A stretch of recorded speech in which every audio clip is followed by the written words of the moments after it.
They said I would never survive what I'm about to reveal. 3 weeks ago, a classified document crossed my desk that froze my blood. It wasn't just a letter, it was an ultimatum signed by Donald Trump himself. A demand that within 48 hours, I surrender 70% of my nation's gold reserves, or watch Burkina Faso collapse under engineered debt and economic annihilation. The CIA whispered I was a threat too dangerous to be left breathing. European intelligence branded me an existential risk to their control of African resources. CNN and BBC rehearsed their lines, ready to label me a reckless strongman who doesn't understand economics. Even my closest advisors begged me to stay quiet, reminding me what happens to leaders like Sankara and Gaddafi when they refuse Western commands. But they miscalculated. While they plotted my silence, I sharpened my defiance. While they waged psychological warfare, I built the most dangerous alliance Africa has seen since the Cold War. What you're about to hear isn't just the story of how I blocked Trump's ultimatum. It is the blueprint of how Africa stopped being the world's ATM machine. Tonight, I will show you the cables they buried, the secret recordings they erased, and the panic meetings they held when their perfect plan collapsed.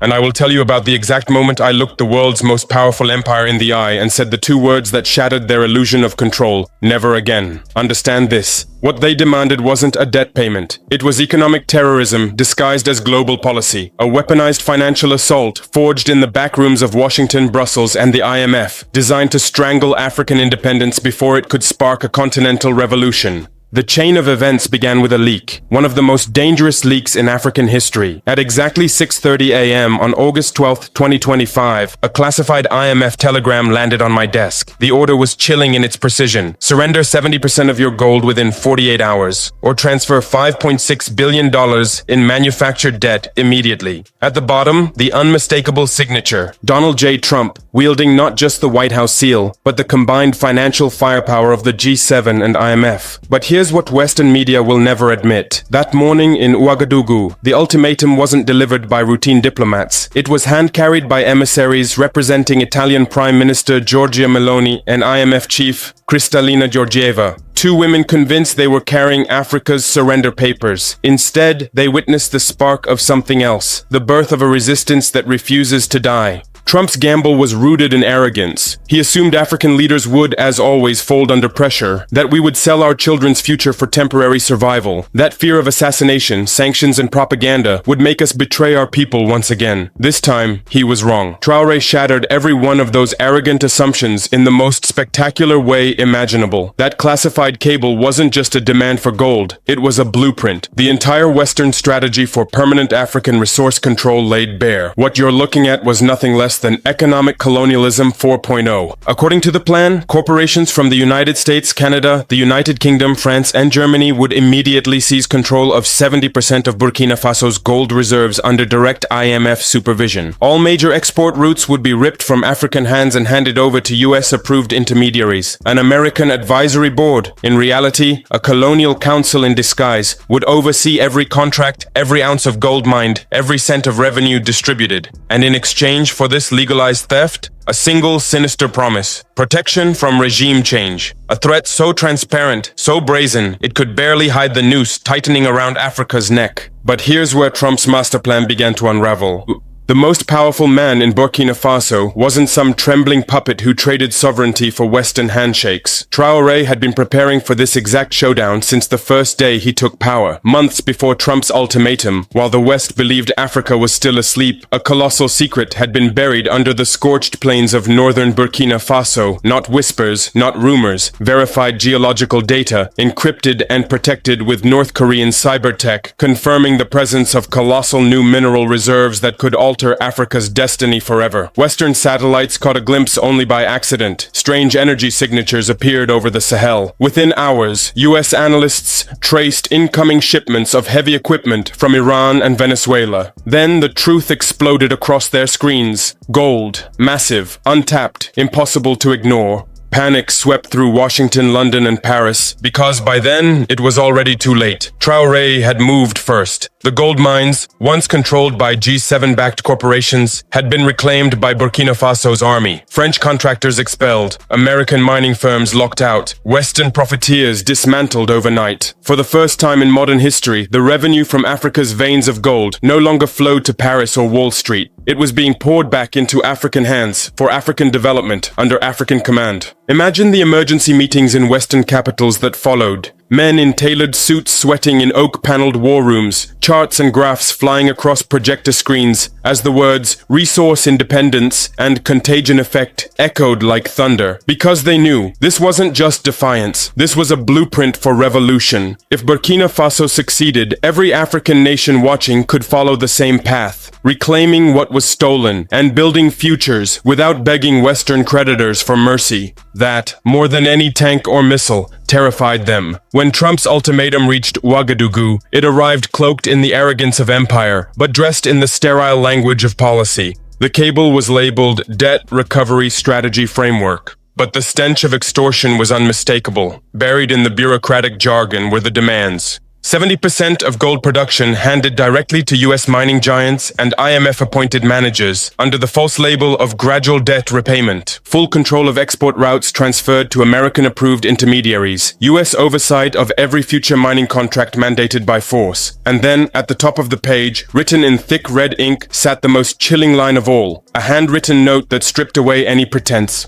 Traore has 48 hours. This was no policy, no negotiation, no diplomacy. This was a declaration of economic war. But what Trump and his G7 allies fatally miscalculated was this. Burkina Faso was no longer kneeling, it was rising. The man they chose to intimidate had already made his decision long before their ultimatum arrived. When Captain Ibrahim Traoré read that classified cable, witnesses say he remained completely calm. He read it twice, set it aside, stood up, and said flatly, "So this is how they collect a debt. Poison in a suit and tie." What happened next sent shockwaves through every Western intelligence agency monitoring the situation. Traore didn't call the G7. He didn't call the IMF. He didn't negotiate or beg or offer compromises. Instead, he called the commander of his Special Sovereignty Force, a covert military unit created for exactly this moment. The orders were issued with military precision: lock down every gold field, double security on all gold convoys, cut off all data flows to foreign contractors, prepare the national broadcast. By noon, the entire country was watching history unfold in real time. You see, what appeared on television screens across Burkina Faso wasn't some polished political performance. This was raw revolutionary energy channeled through one man's absolute refusal to surrender African dignity. The screen went black. Then a live feed appeared. No lavish studio, no flashy production, just Traoré in uniform with one hand on the Burkina Bay flag and the other holding the ultimatum that was supposed to destroy him. His voice was steady, his gaze razor sharp as he delivered words that would echo across the continent.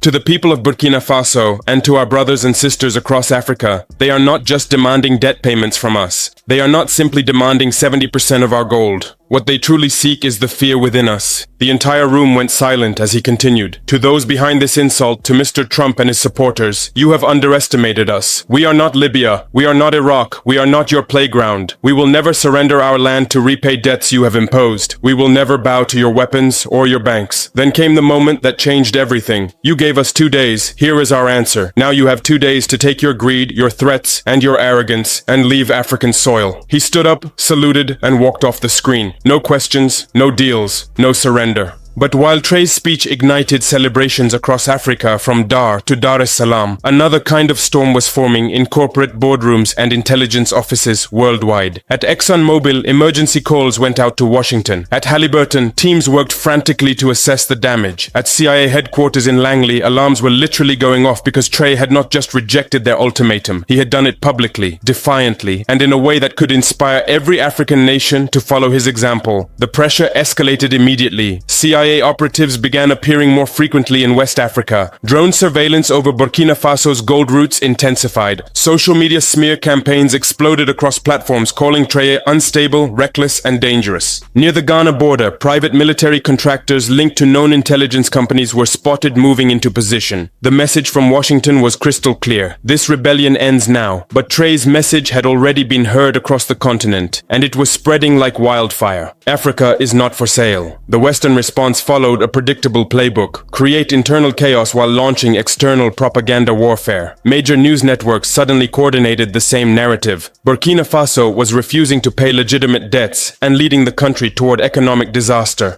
But inside Burkina Faso, the reality was completely different. More citizens were volunteering to guard the gold mines. University students organized sovereignty education events. Women's groups provided food and supplies to soldiers protecting national resources. And every time CNN or Fox News launched another attack, young Africans didn't get angry. They laughed and reposted the clips with one devastating line: "If they hate him this much, he must be doing something right." You see, Traore understood something fundamental that Trump's advisors missed completely. The real enemy wasn't just one racist president or even one imperial power. The enemy was an entire system: banks, corporations, the G7, the IMF, and colonial powers that had been extracting African wealth for centuries. That system was attacking one man because he dared to do something they never expected. He said no, and he meant it. But here's where the story takes a turn that sent Western strategists into complete panic mode. Just days after openly rejecting Trump's ultimatum, 3 military planes landed in Ouagadougou. No bombs, no weapons, only brothers in arms. From Mali came Colonel Aimi Goa, calm and determined. From Niger came General Abdourahmane Tiani, eyes burning with revolutionary fire. From Guinea came Colonel Madi Doumbouya, walking tall and unapologetic.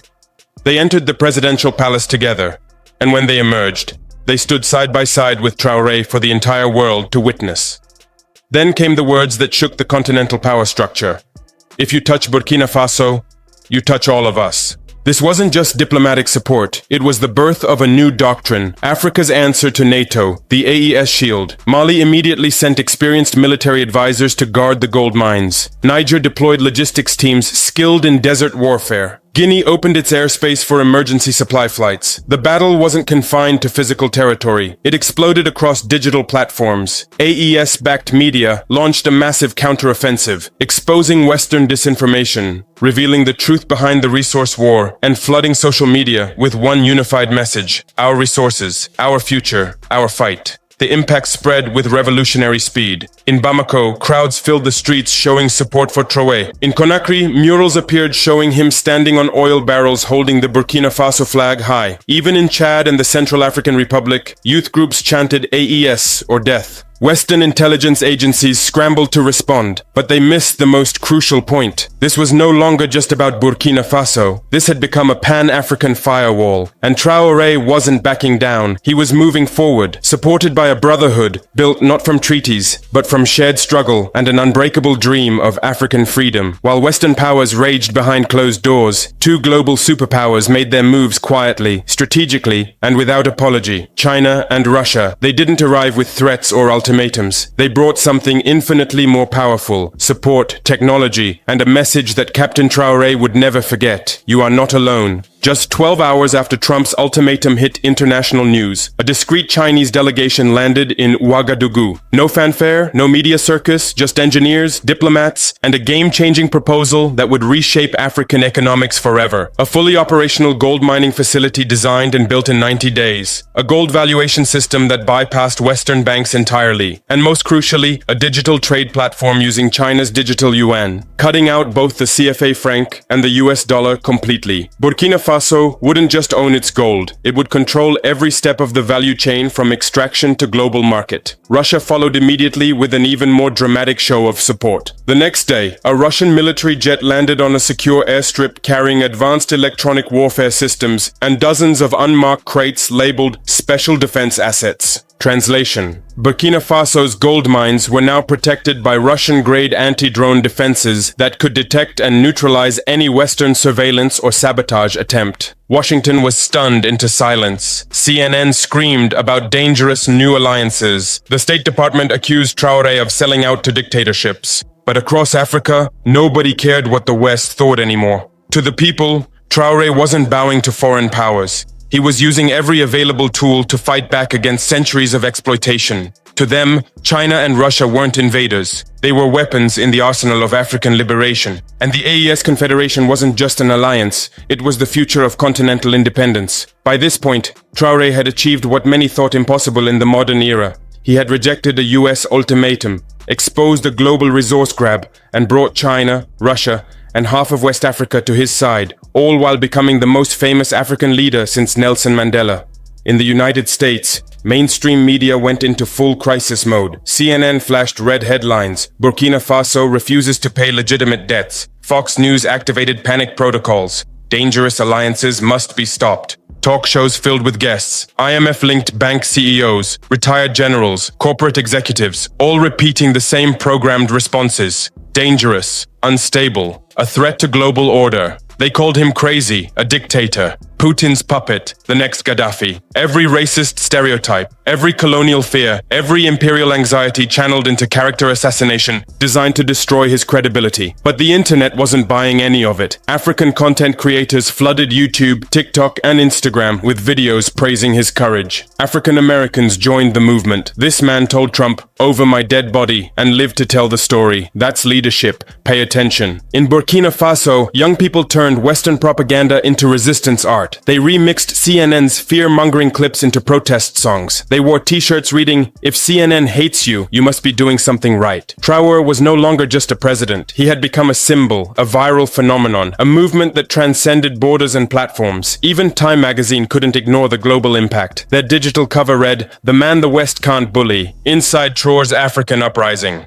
But fame came with exponentially increased danger. The more headlines carried his name, the more threats materialized. Private intelligence firms launched sophisticated cyber attacks. Social media bots pushed fake scandals designed to destroy his reputation. In Washington's closed-door meetings, the old whispers returned, the same conversations that preceded regime change operations in Libya, Iraq, and countless other nations that dared to challenge Western economic dominance. But none of it mattered to the movement he had unleashed because Traore had broken the script that kept Africa subservient. He wasn't supposed to fight back. He wasn't supposed to survive Western opposition. And he definitely wasn't supposed to inspire continental revolution. Yet here he was, a 35-year-old soldier from Ouagadougou, more globally influential than most Western presidents, commanding respect from superpowers while rejecting the economic terrorism that had enslaved his continent for generations. No PR teams, no billionaire backers, no corporate sponsors, just truth, courage, and the revolutionary power of saying no to empire. Time was running out on Trump's ultimatum, and the whole world watched to see whether Traore would finally cave under unprecedented pressure. Instead, when the 48-hour deadline expired, he made his boldest move yet. At dawn on August 14th, Burkina Faso's National Assembly held an emergency session completely hidden from international surveillance. Behind closed doors, under Traore's direct orders, they passed a resolution that would reshape African economic history. All gold reserves within Burkina Faso are hereby nationalized and permanently protected from all forms of foreign corporate ownership. The ink had barely dried when the decree became law. By sunrise, every Western company still operating on Burkinabe soil received identical messages. Pack your bags. Your extraction game is over. Licenses held by French and Canadian mining firms were revoked immediately. G7 and IMF-backed energy survey teams were escorted to the border under military guard. Foreign diplomats were informed in crystal clear language. Burkina Faso's resources are not bargaining chips for manufactured debt repayment.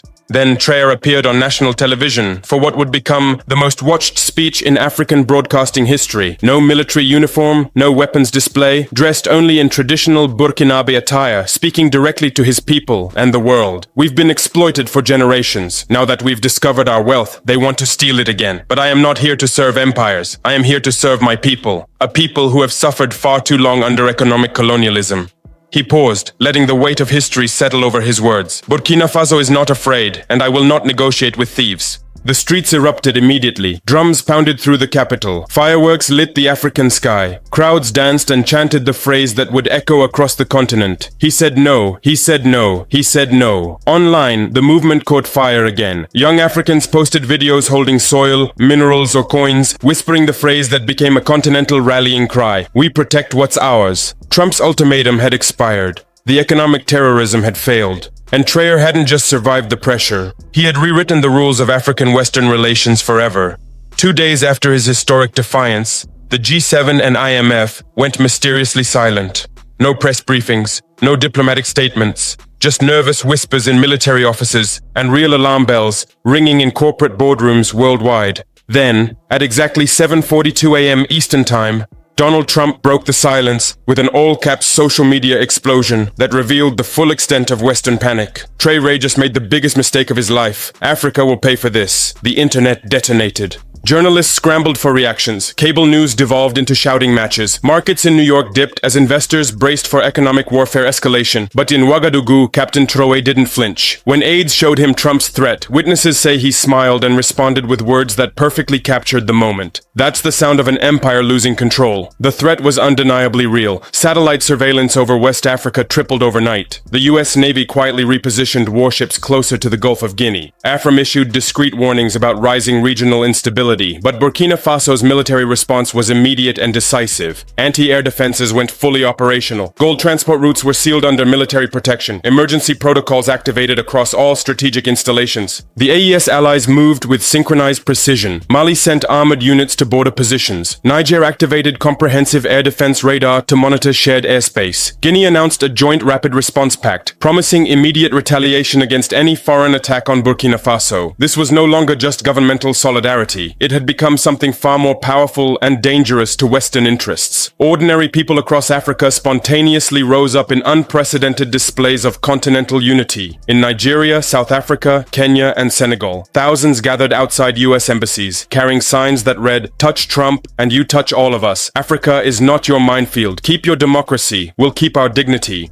These weren't ordinary protests. They were warnings that reverberated through every Western diplomatic mission on the continent. In Washington, Trump was reportedly furious that his maximum pressure campaign had not only failed, but had actually strengthened African resistance to Western economic control. But the final blow to Western psychological warfare didn't come from any government or military response. It came from a 43-second video that Captain Ibrahim Traoré recorded and released himself. Looking straight into the camera with absolute calm and unshakable resolve, he delivered words that would be remembered for generations. This is not just about debt. This is not just about gold. This is about the soul of Africa, and I would rather die standing than live kneeling. Within 12 hours, the video had been shared over 12 million times across every platform on Earth. Former African presidents began speaking out, breaking years of careful diplomatic silence. One by one, they called Traore the beginning of a new era, a new kind of leader. The voice Africa has been waiting for. The world held its breath, but for Africa, it was the first deep breath of freedom in a very, very long time. This is how one man's refusal to surrender changed the trajectory of an entire continent forever. The revolution continues.